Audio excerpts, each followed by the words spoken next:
on Sky News Australia. This is the Rita Panahi Show. Welcome to the Rita Panahi Show. Coming up tonight, we cover everything from radical indoctrination in our schools to Nikki Haley's faltering presidential campaign. The great Douglas Murray joins me shortly to discuss the impact of mass migration. Arsene Stravosky has a message for Penny Wong. And of course, as always, there will be plenty of lefties losing it, including this charmer. Here.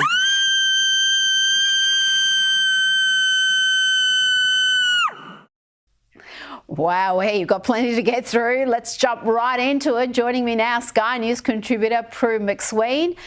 Prue, we're going to get to the latest with Woolies shortly, but let's start with a case of ugly radical indoctrination, this time in a New South Wales high school in the Lower Hunter Maitland area.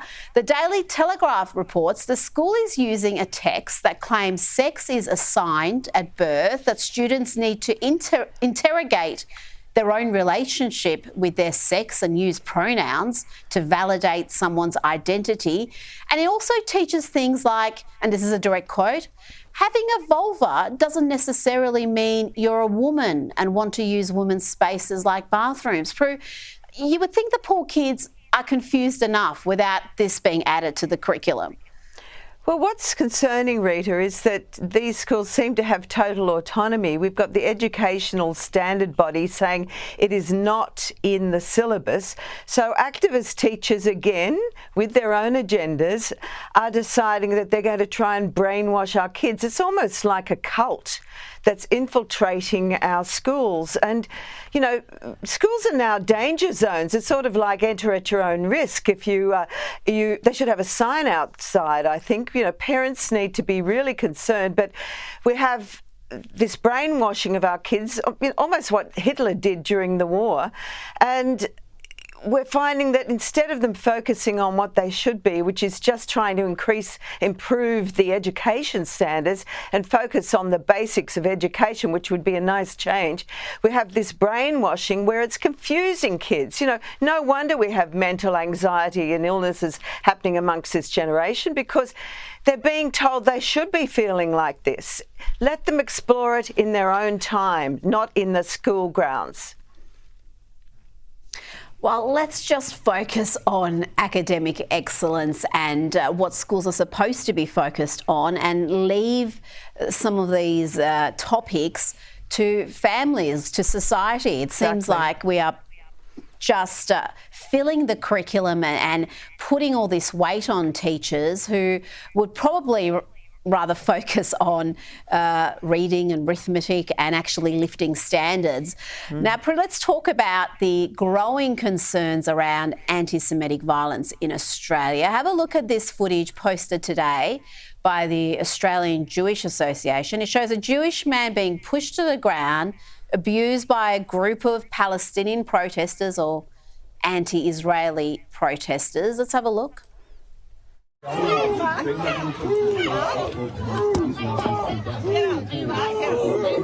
I wasn't.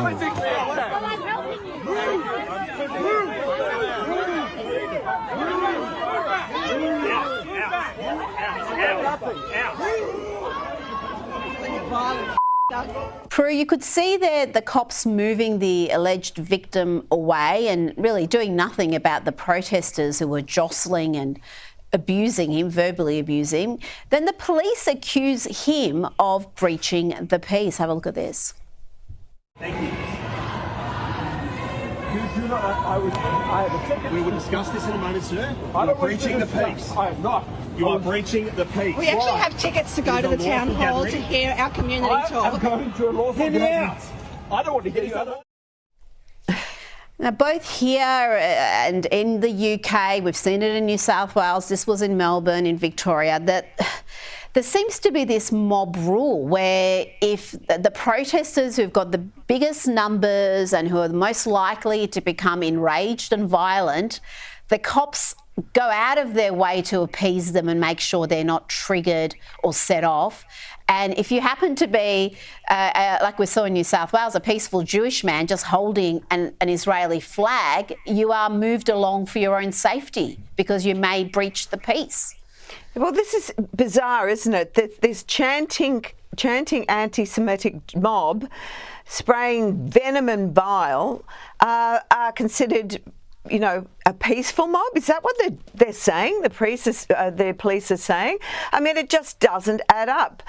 And we have this situation where the Victorian police were actually firing rubber bullets at, innocent Victorians who were protesting against the COVID lockdowns, and yet now they're marching off this poor man who just wants to voice his freedom of speech.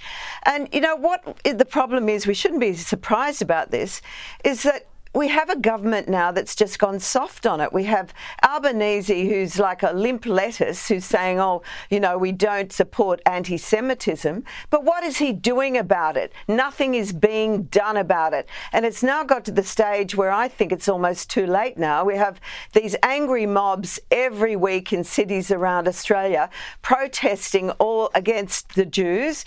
And we've got police standing by, defending them, removing the Jews. And we have now politicians, our political class, who are just turning a blind eye to it. Sadly, as Paul Kelly said in The Australian today, the horse has bolted. I mean, this is so dangerous and so sad and so insidious. God help the Jews in this country and around the world.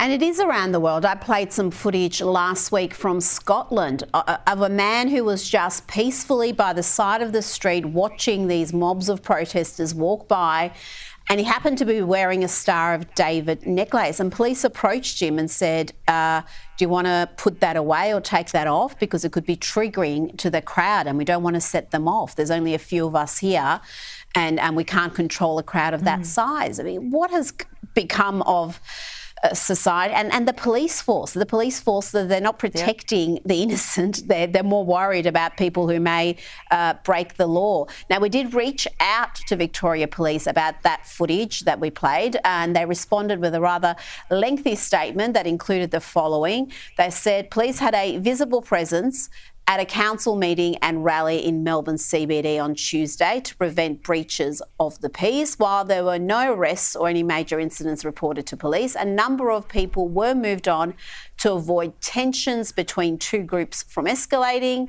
This includes two men who were moved on from outside the venue after walking through a protest group of more than 200 people. Police will review CCTV footage from last night. However, they encourage anyone who experienced or witnessed prejudice-motivated crime to report it to police, and they emphasise that they will take these matters seriously. So we'll see if a complaint is made from that footage and if anything comes of it. Now, Prue, let's talk about Woolies. Was it the power of the people, or was it that embarrassing performance on the AVC? But either way, Woolworth's $7 million man, Brad Banducci, he's announced his intention to resign as CEO. He'll be leaving the job in September. This comes after that very controversial decision to not stock Australian Day merchandise, getting involved in all sorts of divisive political debates. And last night we brought you that footage of his bizarre interview with the ABC. Prue, how do you see Brad Banducci's departure? Well, Woolworths are trying to spin it that he was always going to resign, but clearly the man had to go because he's made a series of decisions, and I'm not talking about the commercials decisions, which in fact have been reasonably good for Woolworths, but the fact that he's adopted this touchy-feely, woke approach, which has really alienated so many customers and I believe compromised the brand. You know, they try and paint themselves as we're on your side, we're the fresh food people helping Australian producers and Aussies. And sadly, you walk past a Woolworths and I always just think woke. I just continually think this brand is something I don't identify with anymore, and this is the problem for them. And they can spin it all they like, and it's sad that in fact someone who has done he saved Woolworths in a lot of ways after they had that disastrous Masters investment and other commercial issues that have cropped up. But at the end of the day, we're going to remember what he has done, which is a very bad legacy, I believe. And so he had to go sooner or later, and he's jumped ship a bit earlier. And I'd say it's just the forces of the various other things like the Four Corners interview. The board would have to not ignore that, and it's time to say, mate, see you later. Well, I saw some Vox Pops that Sky News did earlier today, and that came up, the profits that the company is posting at a time when cost of living has gone up considerably, particularly cost of groceries. But also quite a number of people were mentioning getting involved in politics. That has definitely had cuts through. People care about Australia Day, and the fact that Woolies took a stance with the voice referendum as well. And I think this is a message to corporates to stick to your knitting. Take care of your staff, take care of your customers. Don't lecture the nation on race relations or other contentious issues. That is not your role. Now let's go to the US, where Republican presidential candidate Nikki Haley is refusing to drop out of the race despite former President Donald Trump's huge lead. She's in Greenville, South Carolina, and she delivered this emotional speech where she mentioned her husband, Michael. I wish Michael was here today, and I wish our children and I could see him tonight, but we can't.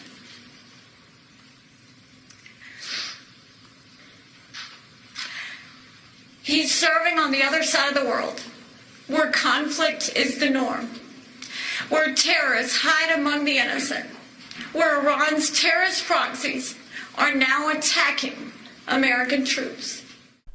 Prush has been criticised and praised for that performance. What do you think? Do you think it's going to win her more support, showing that emotion? And should she step down? I think the longer she holds on, the less her chances of being picked as Trump's VP. Well, let's hope she isn't. I mean, there's so many aspects to this that are wrong. Firstly, she's wanting to become president of the United States, and she's bawling her eyes out. She's so emotional. We look for strong leaders, not ones that are going to crumble. And probably she's under so much pressure because she can see the writings on the wall. As you say, she should fall on her sword now and acknowledge that she's, 30% or polling 30% less than Trump. Yeah. The writing's on the wall for her. But the other thing that she's getting a lot of criticism about is that she's allegedly been playing up on her husband, this darling Michael who's putting his life on the line across the world.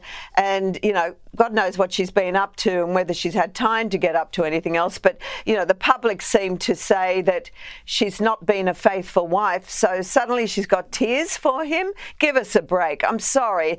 That's desperation. She's pulling out, a card trick that we've seen all before, and it's really sad. I'll tell you one thing she should do immediately, sack her social media team. They posted this.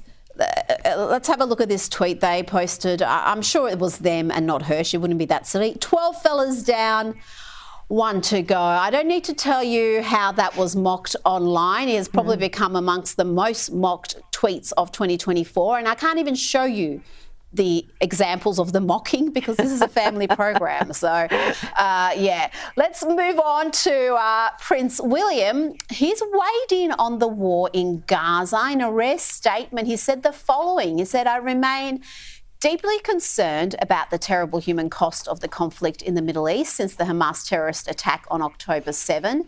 Too many have been killed. I, like so many others, want to see an end to the fighting as soon as possible. There is a desperate need for increased humanitarian support to Gaza. It's critical that aid gets in and hostages are released. Prue, is it wise for Prince William, the future king, to be making any sort of comment in this area? It's such a politically charged issue. And though he seemed to cross every issue there, the humanitarian aid for Gaza, the hostages, the fact that he was calling for an end to the fighting, that could be correctly interpreted as a call for a ceasefire, and that is a political statement. Totally. It's likely to cause some sort of political rift with Israel and probably even the US, who knows. This is the problem, that royalty, whether this generation of royalty wants to seek relevance, and they think by entering into the world's crises is some way of making them relevant with commentary like this. We understand that this generation is very touchy-feely, they're sensitive, and everybody doesn't want to see the humanitarian crisis that's going on over there. The loss of life in war is shocking. I mean, during World War II, there was something like 15 million military losses and 38 million civilian losses. I mean, this is a fact of life with war. War is disgusting, and you would think by now we wouldn't do it. But sadly we do. And for this young man to step into this political arena, I think is so unwise. We all resonate with him, and maybe he's figuring that, by saying this, that the younger generation is going to, suddenly want to be more pro-royalty. I don't know. But I just feel that it's so dangerous, and he hasn't been clearly listening to harder heads, I would have thought. But we knew that Charles is very sort of touchy-feely and has been bordering on commentary that he shouldn't. So maybe he's got some sort of a nod from his dad that it's okay to do so. But if they keep doing it, I believe that they're really jeopardising their future. Well, I've always said, let's just make George king already. Let's just jump a couple of generations. Yes. We love George. That's the solution. Prue McSween, thank you for your time this evening. Thanks, Rita.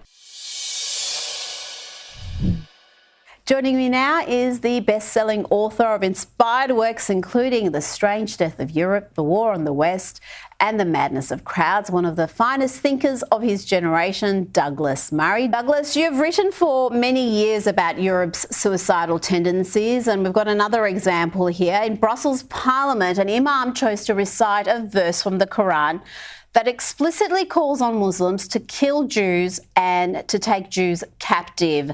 Now, for the past 10 years, we've seen stories about the exodus of Jews from countries like Belgium, and it's easy to see why with the climate of fear and hostility they face. It's a classic example of the era we're in, Rita. I mean, there are two possibilities with this imam.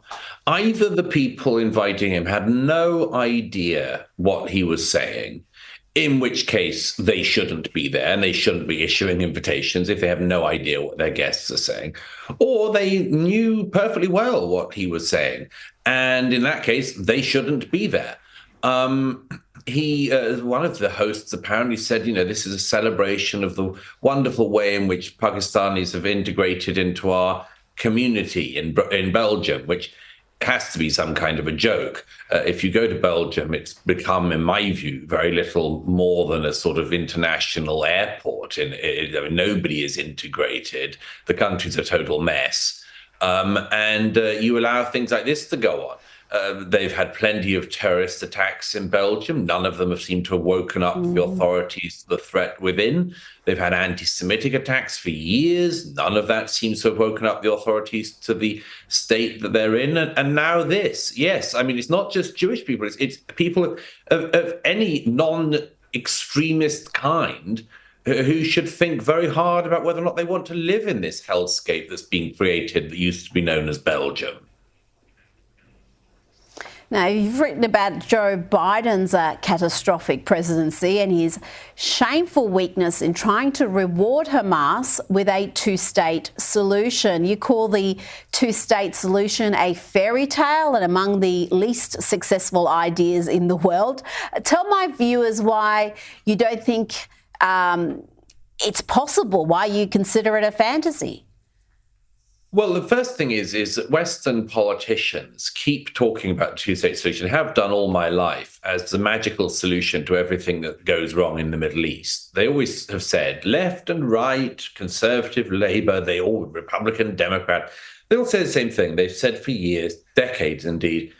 If you have a two-state solution, then everything else in the Middle East will be fine. It was always a fantasy. The economy of Yemen is not going to blossom if the Palestinians get given another state. But, they always said this. And so now what the very interesting thing that's happening, Rita, is that as Biden gets towards the end of this presidency, Blinken, his Secretary of State in particular, seems to have decided that the two-state solution, solving the two-state solution issue, which his predecessors tried so hard to do, should be his achievement. And he is sending out Lord Cameron, David Cameron, the British Foreign Secretary, as his sort of front man to float this idea. The problem is the idea stinks for two reasons very quickly. The first is, if the Palestinians were given another state today, it would be seen as a reward for October the 7th. The response of October 7th, the international community, it would be, let's give the Palestinians another state. That just incentivizes terror. The second thing, however, is, as I say in that piece, the Palestinians were given a state in 2005, a state where they had their own free and fair elections, and they voted in Hamas. And then they stayed in power for 18 years, and Hamas created a terrorist state, and they were not overthrown. And they started a war, which they're now losing. If they were given another state, yet another state, the Palestinians, this time presumably in the West Bank, all of Israel would be at risk from the same rocket fire, the same terror. I think it's totally it's just impossible, certainly now, for such a thing to happen. But I think that it's worth people realizing this and not taking part in this delusion. Now, I've noticed in recent days you've come under fire on X, formerly Twitter, attacked by the left and the right. The left are enraged by your support of Israel and the West, and they've got segments of the right who are also very angry, Douglas, with you, and they're questioning if you can really be for free speech if you're part of a movement to, what they say, curb speech. Tell me about this emergency coalition against hate. Is there an inherent danger in trying to define hate and seeking to curb speech? And who gets to define hate? These are all very good questions, Rita. No, I'm speaking in a couple of days in Canada at the launch of this new group. Canada has its own unique problems in free speech these days. And I think that it's extraordinary what has happened in that country. I spoke there a couple of years ago and made this point. I'll be making very similar points in a few days. My own view is, of course, as you know, that free speech is one of the most important bedrocks of our society. I don't think that it includes freedom to harass and freedom to intimidate and threaten and much more, which is what we have seen in the last number of months in Australia, in Canada, in Britain, and much more. I think that the outburst of anti-Semitism in the West in recent months has been documented now, is something that our society should be ashamed of. And I don't think we would have allowed it against any other group of people. I mean, if by now there had been repeated violence against, I don't know, Muslims, Black Brits or anyone else, LGBTQIA plus people, there would be an uproar, be front page every day. We would be having inquiries into it. The police would be hauled in. But that, for some reason, is not the case when we've had now months in the West of people calling for incitement against a minority, Jews. And I think that in that situation, we do have to be clear and think openly and speak openly about where the lines are between actual free speech and what is clearly incitement to violence and much more. I haven't changed any of my views, but I do notice as we go along this path, the number of people who get deranged along the path. I remain exactly where I have been on this. So are you proposing new regulations or laws to I'm not proposing. tackle this issue? No, it's not for me to propose new regulations. I would just say that in most countries, I particularly think of Britain and America, there are existing laws on incitement, which are very clear, actually. Yes. My view is that we don't need any more laws. We have incitement laws. It's just that they're not used. It's startling to me. You know, the British police the other day didn't act again against a bunch of anti-Semitic protesters, but did act incredibly fast against a very brave young Iranian man who held up a poster in the middle of their demo saying that Hamas is possibly a terrorist group. And my goodness, the crowd attacked that guy, and the police arrested that guy in no seconds flat. Now that is insane. It is, and that footage is shameful. I mean, he was holding up a sign condemning Hamas, and he was physically assaulted. They were throwing things at him. Multiple of the peaceful protesters were throwing things at him, and the police tackled him, not the people who were assaulting him. It's not the first time we've seen that happen. On a different issue, in Australia at the moment, we are having unprecedented numbers of migrants coming into the country. We're told it's for the greater economic good. It's a message the Brits have had for many years, with authorities telling them, well, if you want to get your pensions, we need mass migration. How else are we going to afford your pensions? But there's multiple new reports coming out showing that, well, perhaps that's not the case. The Centre for Migration Control has a report out showing British taxpayers have spent £36 billion on jobless legal migrants and international students. And at the same time, the Brits are being told that thanks to an ageing population, they're going to have to retire later and possibly for a smaller pension too. It's all very interesting data, Douglas, in the lead up to an election. It's damning, of course, for the Conservative government, who promised legal migration in the tens of thousands, which is what it was in the 1990s before Blair opened the gates. They promised to go back to the tens of thousands a year in net migration, and instead we're approaching a million last year in the UK. Of course, most of the people who come, because of the stupid laws that the Conservative Party have had instead of prioritising high-skilled workers, they've prioritised low-skilled workers and students. So, of course, do not pay, particularly low-skilled workers, do not pay their way. They are a drain on the state. They take out more in benefits than they put in taxation, and almost certainly always will. As for the idea that that you need to import workers, you need to import migrants because of the people growing older and all this. I mean, the mad thing about this, as I've pointed out for years, is migrants grow old as well. It's an astonishing fact that evades the politicians. And what that means is that you just have an ever-growing population that needs an ever larger migrant push from below in order to sustain the living standards of the aging population. I think it's a very, very inept set of policies we've had.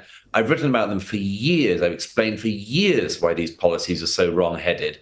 And I'm afraid it's a failure of mine and others. The governments didn't take notice; they didn't act on it, and so we have societal and economic consequences that are going to affect everyone's grandchildren.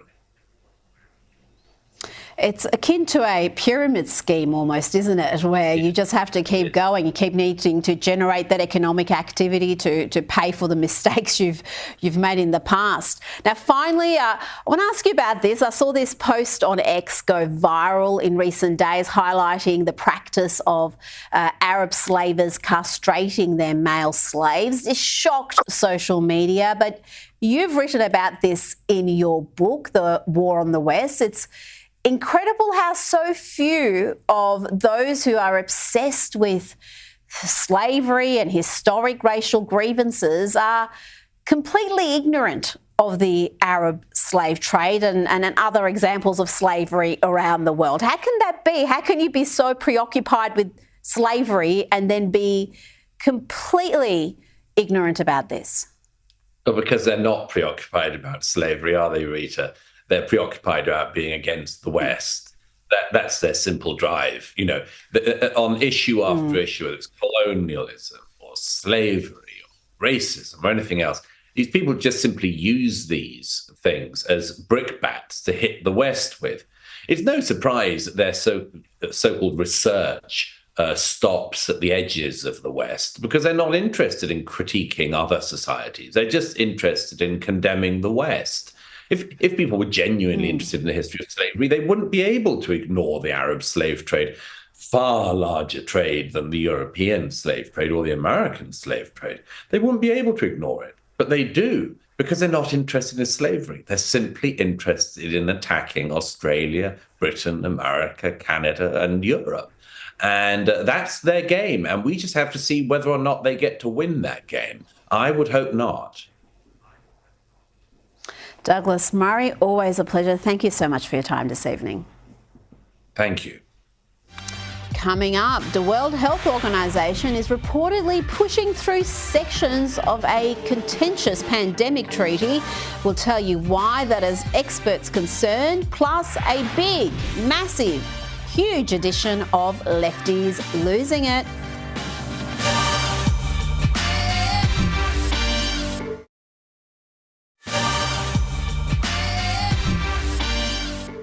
You're watching the Rita Panahi Show. It's time for Lefties Losing It. Okay, let's start Lefties with Tempest. She's a charming young lady with this important message. Hi, my name is Tempest. And if you don't want me to step on your toes, move your feet.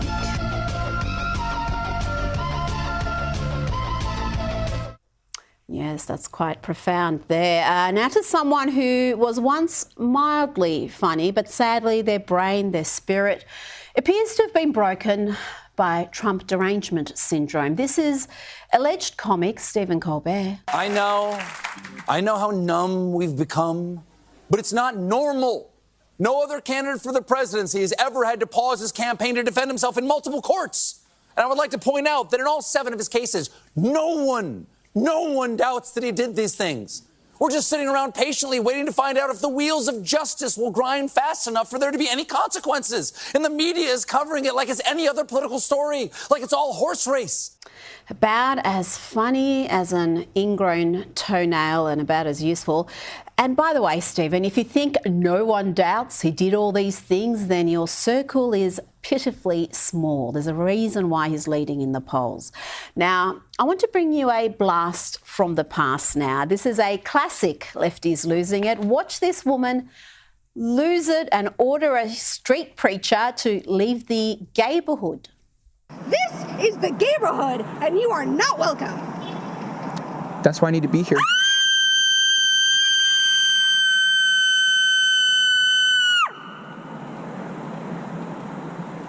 You need Jesus, ma'am.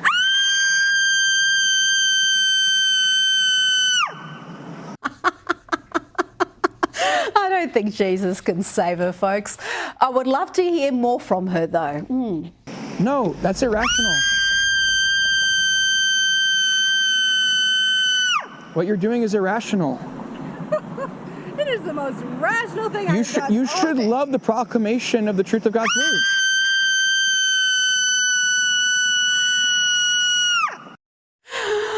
That went on for about another 4 minutes, just shrieking. That's what the left consider a rational argument. Now let's go to the city of North Las Vegas, where the mayor is promoting a fair to showcase local businesses, but only if the owners are black. White folk need not apply. I'm Mayor Pamela Goins-Brown. As part of our Black History Month celebration, I'd like to invite the community out to our Black-owned business fair on Saturday, February 24th. We will have a DJ, live music, vendors, children's activities, resources, and much more. Yes, they will have everyone there except white business owners. They're not welcome. Segregation in the name of diversity. Let's end with another clever Aussie comic, John Bernard Cairo. I hope I pronounced his name right. Here he mocks lefties losing it at the hairdressers. Okay, is it okay if I touch you? Yeah. Okay, cool. Okay if I touch you? Go right ahead. Before we get started, do you mind if I touch you? I was gonna cut my hair. Do you mind if I touch you? Are you serious, bro? Just cut my hair. Is it cool if I touch you? Yeah, absolutely. Okay, cool. It's usually just customary that I ask the person before I touch them. Just cut it, cuz. And what were your pronouns? She, they. She, they too. Yay! Look at us, we're twins. He, him. She, her. And what are your pronouns? Are you serious, bro? Just cut my hair. What are your pronouns? They, them. She, they. I'm glad we exchanged those. Yes. And what are your pronouns? Listen, bro, I don't do that. Bro, don't touch me. Don't. I'm out of here.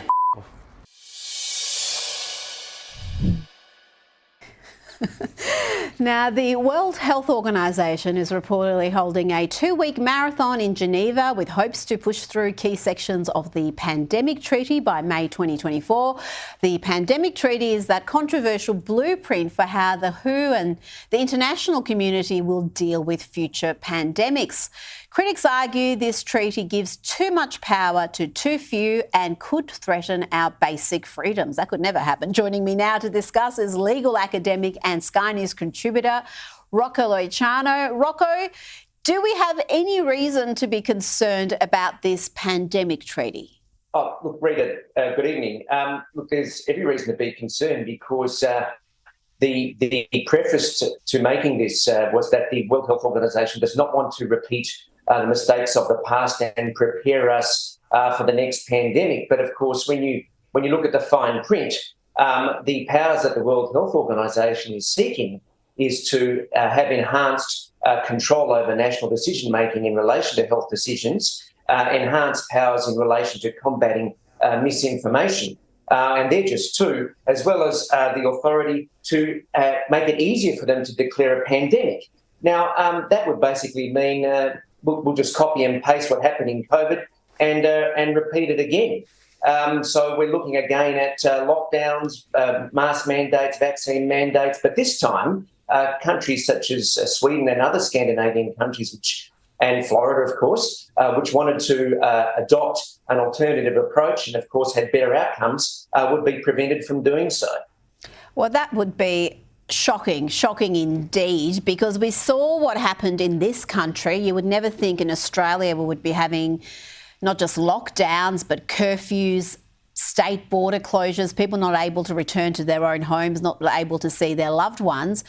And we did that in large part, Rocco, because we followed the WHO advice. We followed what China was doing, because China seems to have enormous power within the World Health Organization.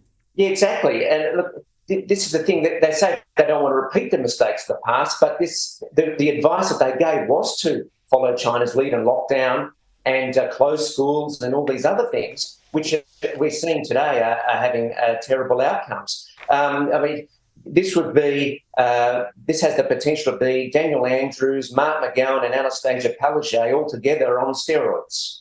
God forbid. Now, Anthony Albanese's backtracked on having any sort of a COVID Royal Commission. Now, that's upset many, understandably. We have this special commission of inquiry instead, but it lacks power. We can't use that to compel witnesses like the state premiers, the likes of Dan Andrews and Anastasia Palaszczuk. What is this sort of toothless inquiry going to tell us, Rocco? Probably it will tell us that the federal government, because it's only looking into the federal government response, did the best that it can because there was never a rule book to follow, and will probably have a go at the previous coalition government. We had a similar inquiry set up here by Mark McGowan, marking his own homework, that the government did everything right during COVID, it never made any mistakes, and the lockdowns and the vaccine mandates were all justified, and the border closures were all justified.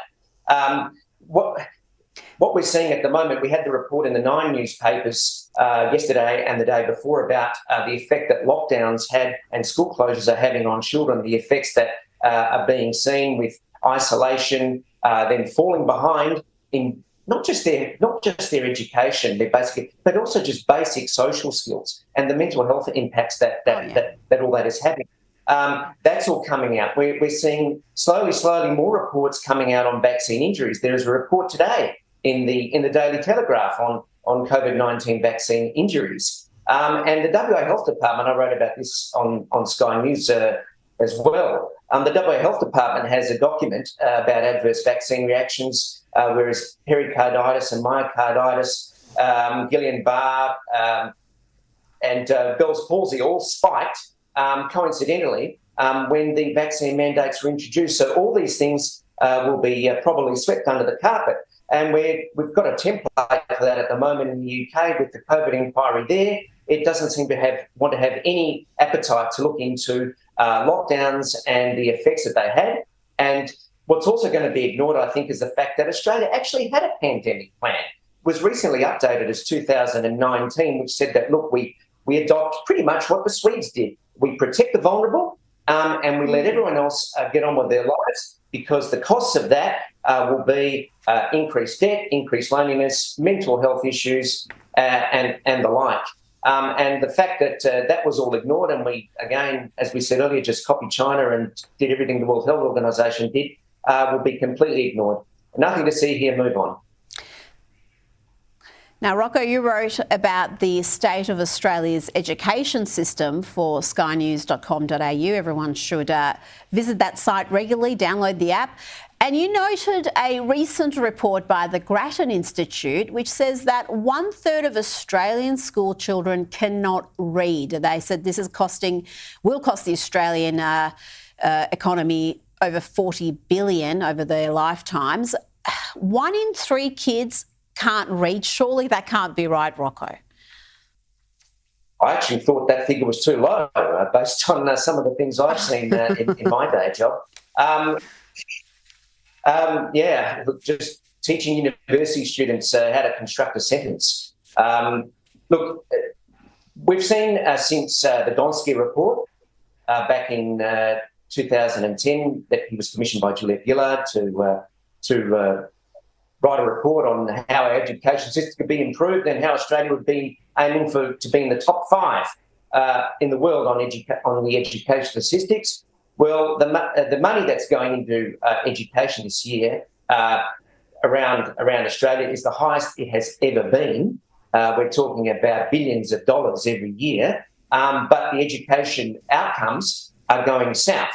There seems to be a fanaticism in this country that you can't fix something without throwing more money at it, but it's simply not working. And we've seen this through the years under Liberal governments as well. The spending would go up, the results would go down. I think it's a far bigger issue than just what the current Labor government is doing. Rocco Loichana, thank you so much for your time this evening. Really appreciate it. Coming up, human rights attorney Arsen Ostrovsky joins me from Tel Aviv, and he has a message for the Australian government.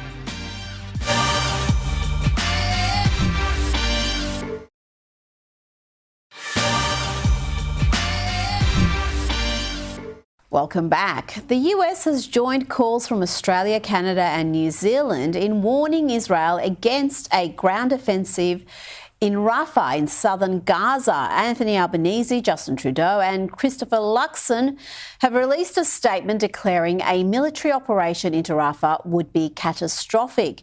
Human rights attorney and CEO of the International Legal Forum, Arsen Ostrovsky, joins me now from Tel Aviv. Thank you so much for your time. You have been a critic of Australia's response. Tell me why. Thank you, first of all, for having me on this morning, Rita. I mean, look, Israel does not have the luxury that Australia does of being surrounded by water. Israel is surrounded by ruthless terrorist enemies like Hamas. Hamas is not like the Salvation Army. Hamas is a bloodthirsty jihadist terrorist group. On October 7th, they committed the most heinous atrocities, including massacring, raping, torturing, abducting women, children, the elderly. There are still over 130 people being held hostage in captivity in Gaza. Now, I think Australia has throughout the years shown incredible bipartisan support for Israel, but it is disappointing to see allies like Australia now undermine Israel's right to self-defense against this kind of heinous enemy that Israel is facing. This is not the time for equivocation. This is the time for mates to stand up, to show unequivocal support for your allies as you're facing this challenge. I'm interested in your thoughts on the Biden administration. They have been weak, you could say. They're also calling for a temporary ceasefire and warning against a ground offensive by Israel in Rafah. Is there a sign of the US-Israeli relationship fracturing just a little? Look, I'm not sure if it's fracturing. I think from the very beginning, the Biden administration, certainly in the early days, was incredible in the outpouring of support. And this is probably even more so given some of the internal challenges that President Biden has faced with an election year coming up. But I think it was inevitable that that the longer this campaign proceeds, the more casualties and destruction there is, that there would be differences between Israel and the US. And we're certainly seeing some of those arise now, including with respect to the operation in Rafah, with possible ceasefire, and certainly with some of the, I think, unfortunate statements perhaps they're saying in terms of, I think it was only just last week that President Biden indicated that perhaps Israel was going, I quote, over the top in its response in Gaza. I think that's certainly not Israel, like Australia, like the US, will do anything and everything possible in order to rescue its hostages. Now, in Europe, we've got Hungary, which is standing firm by Israel. The Jerusalem Post reports Hungary has twice blocked a European Union consensus statement against the IDF's military operations against Hamas in Rafah. The quote there from the senior diplomat is, "Hungary stood alone in the EU." Why do you think that is? Is there a special relationship between Israel and Hungary at the moment? Look, I think Hungary just gets it. Simple as that. They understand the security threat that Israel is facing. They understand the strategic threat Israel is facing. They certainly have a keen awareness of history, and I think they have a firm belief in the power of democracies and sovereign nations to do as they need in order to thwart the security, very real security challenges they're facing. There's a lot of talk, as you noted, about Rafah, both in terms of what the Australian government has indicated with some of its pronouncements, the US and Europe now, in terms of trying to pass this resolution. But we have to remember that Israel wouldn't be going into Rafah if Hamas would just release the hostages and surrender. It is that simple. This can all end tomorrow if Hamas surrenders and releases the hostages. That is where the international community, including Australia, ought to be exerting pressure. Now, Benjamin Netanyahu has said that Israel is willing to go it alone if that's what needs to happen. Is that likely? Can you tell us about what the mood is like in Israel? Is there enormous pressure on Netanyahu to finish the job? And is he losing support at all? Israel is a country where there is no shortage of disagreement. But on this, there is overwhelming consensus and unity from across not just the political spectrum, but people on the street as well. There is an expectation that Israel must do everything possible in order to not just defeat Hamas and rescue the hostages, but to ensure that this will not and cannot ever happen again. The communities in the south cannot live with Hamas on the border, where this can repeat what we saw on October 7th will repeat again. So right now there is incredible support for the government, for the military forces to do everything necessary in order to rescue the hostages and to finally dismantle Hamas once and for all. Now, before you go, we are seeing a worrying rise in anti-Semitism across the world. Your legal forum is a global coalition of lawyers combating anti-Semitism and terror. You're originally from Sydney. I do wonder, watching from afar, what you make of what's happening here. The Australian response from the Foreign Minister, Penny Wong, to the weekly protests that you're seeing in Melbourne and Sydney that are very much anti-Israel. What do you make of it all, watching from afar? I have to tell you, it's depressing. This is not the Australia that I recall. This is not the Australia that I grew up in. I was proud to grow up in Sydney, in New South Wales, on the beaches. This is not the Australia that I remember. I never in my lifetime thought that I'd be reading and seeing headlines that the Jewish community is afraid, that anti-Semitism is rising from every which element, from radical Islamists, from the far left, from online. What we're seeing is disturbing. There's not only attacks against Jews as individuals, against swastikas, against Holocaust distortion. We're seeing scenes, in the Circular Quay and Harbour Bridge, gas the Jews. We are seeing not only the attacks against Jews, but also this anti-Semitism permeating and manifesting in attacks and vilification against the State of Israel as well. And this all has impact. Words have impacts. The scenes and violence does not happen in a vacuum. It is a direct result of this kind of pervasive discourse. And I think there needs to be certainly great onus on not just the political leadership to stamp this out, also the police and the authorities to tackle this without any kind of equivalence. Well said, Arsen Ostrovsky. Thank you so much for your time this evening. Really appreciate it. Thank you, Rita. That's it for me tonight. I'll see you tomorrow night at 11. Up next is Newsnight. Good night.